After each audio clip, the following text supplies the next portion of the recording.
বসুর জন্মদিন। যাই হোক, সেই উপলক্ষে কবিগুরু রবীন্দ্রনাথের একটা কবিতা আবৃত্তি করছি। আফ্রিকা।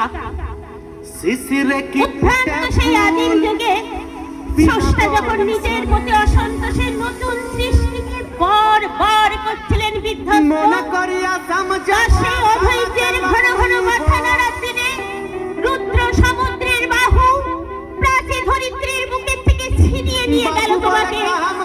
আফ্রিকা বাঁধলে তোমাকে বনস্পতির নিবিড় পাহারার জীবন আলোর অন্তপুরে, সেখানে নিভৃত অবকাশে তুমি সংগ্রহ করছিলে দুর্গমের রহস্য, চিনছিলে জলের স্থল আকাশের দুর্গ সংকেত, অতীত জাদু মন্ত্র জাগাচ্ছিল তোমার চেতনাতীত মনে।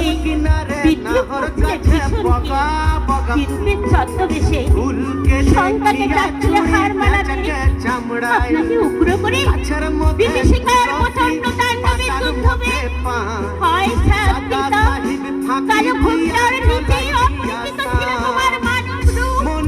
উপেক্ষার আদিম দৃষ্টিতে এলো ওরা লোহার হাত করে নিয়ে, লোক জাতির তীক্ষ্ণ তোমার নেকড়ে চেয়ে এলো মানুষ ধরার দান। গর্বে যারা অন্ধ তোমার সূর্য হারা ওরা নিচে সত্যির বর্বল্য নগ্ন করল আপন নির্লজ্জ মানুষতা। তোমার ভাষাহীন প্রশ্নে বাষ্পকুল অরণ্য পথে পঙ্কিল হলো ধুলি তোমার রক্তে অশ্রুতে মিশে, দস্যু পায়ের কাটা মারা জুতোর তলায় বিভৎস কাদার পিণ্ড চিরচিহ্ন দিয়ে গেল তোমার অপমানিত ইতিহাসে। সমুদ্রে পারে সেই মুহূর্তে তাদের পাড়ায় পাড়ায় মন্দিরে বাজছিল পূজার ঘণ্টা। সকালে সন্ধ্যায় দয়াময় দেবতার নামে শিশুরা খেলছিল মায়ের কোলে, কবির সঙ্গীতে বেজে উঠছিল সুন্দরীর আরাধনা। আজ যখন পশ্চিম দিগন্তে প্রদোষ কাল ঝঞ্ঝা বাতাসের রুদ্রশ্বাস, যখন গুপ্ত গহ্বর থেকে পশুরা বেরিয়ে এলো, অশুভ ধ্বনিতে ঘোষণা করলো দিনের অন্তিম গান।